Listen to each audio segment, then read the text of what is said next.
Welcome to the Realistic Productivity Series. This was a mini-series presented over 10 sessions of a co-working event hosted by Wright-Bethea.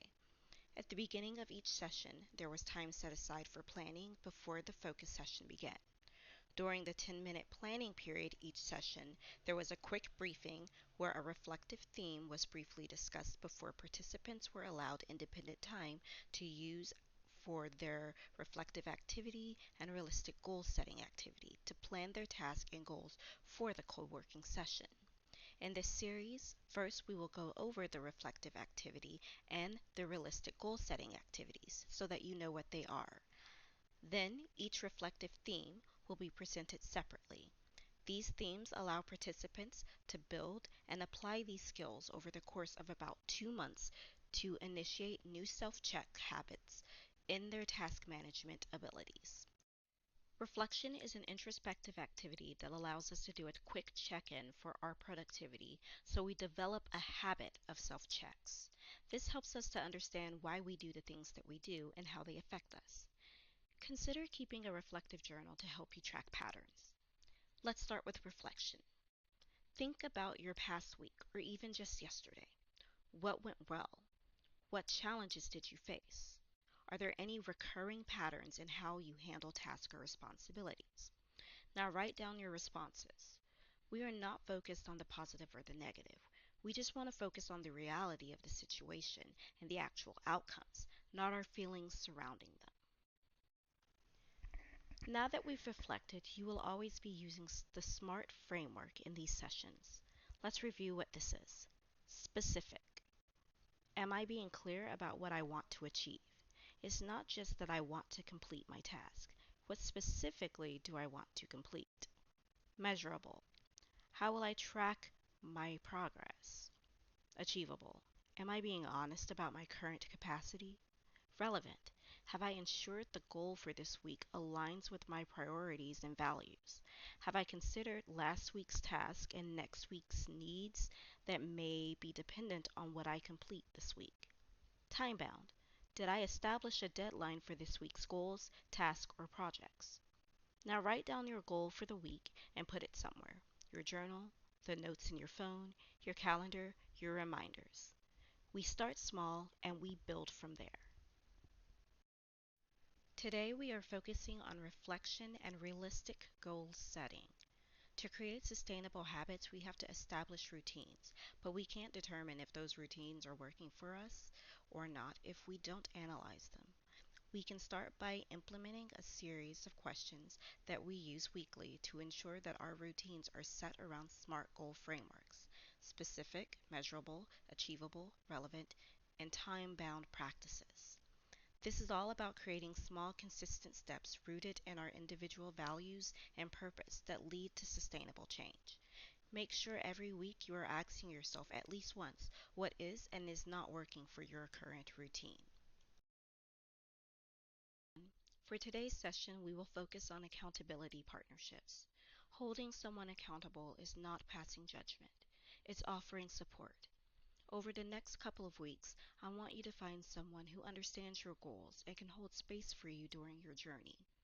This person should be someone you can share progress, setbacks, and also rely on to listen to you if you need space, or simply support you as you find solutions.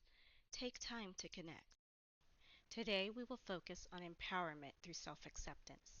Self-acceptance is the foundation of sustainable and compassionate productivity. What are your strengths? Honor the challenges you face. Set goals that align with your individual needs. Over the next 2 weeks, explore how self-acceptance can transform the way you approach accountability and productivity.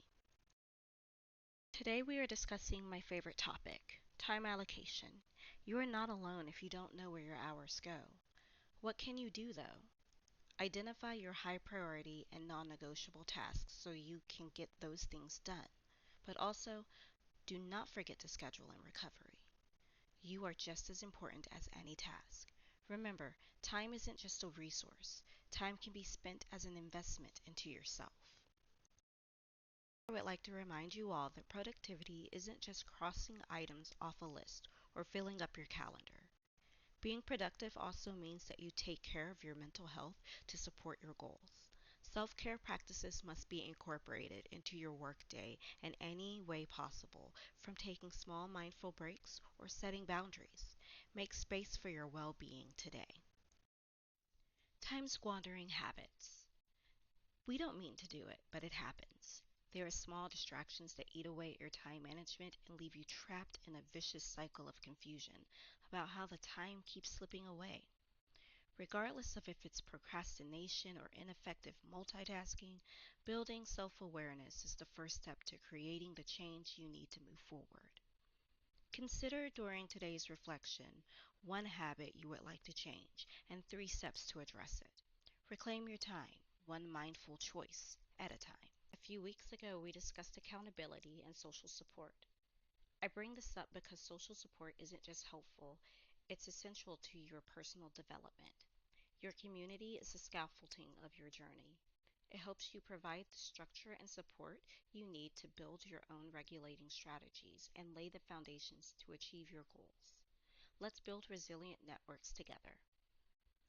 You have been working to establish the habit of using SMART goal practices when making a plan.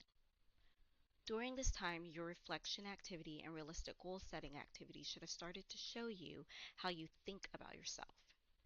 Positive and negative self-talk have their places because they are signals about what is going on with our mental health and emotional regulation.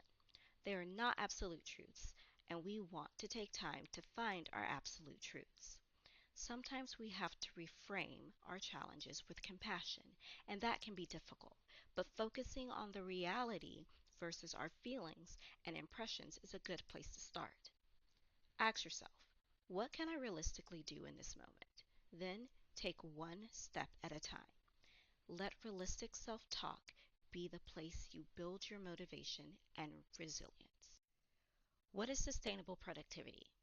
Being productive doesn't count for much if we continue to put in the work and then crash. This is the norm of productivity culture that we are fighting against. We want people to produce and be top performers, but that doesn't need to come at the cost of well-being. Burnout is a result of sacrificing our well-being, and it can be avoided if we prioritize recovery and pacing. Tools like the time matrix assess tasks and help you to figure out how to allocate your energy effectively. However, don't forget, rest is productive. Let's make our work both efficient and compassionate to ourselves. We are wrapping up this series by revisiting the necessity of reflection. How often do you really need to reflect on your week? If you have been with me since the start of the current COAX session, hopefully you have been doing it for at least all 9 of the previous meetings. 10 minutes a week to just review what went well and what didn't can help you so much in the long run. Write it down. This can be the start of your roadmap to building consistency and clarity. At the beginning of the series, I advised you to keep a journal and write down your information from your activities. Have you seen a change over these weeks? Have you noticed patterns or habits that you have adopted or changed? What will you do next? Thank you for participating in this series. By applying the lessons related to these key aspects of personal growth and productivity, you will be able to help interrupt the habits that make you lose productivity. Life happens, but being armed with basic tools to start us on the right path helps us to navigate all life's changes. Be sure that you go to complete your reflection and realistic goal setting activities. I advise you to do these activities once per week for the next 10 weeks and apply the themes while doing them. Schedule 10 minutes once per week, preferably the same day and time, and then at the end of the 10 weeks, look at the reflections that you have made over this period and see what changes have happened in your life. I hope to see you in the Lifestyle Revolution community.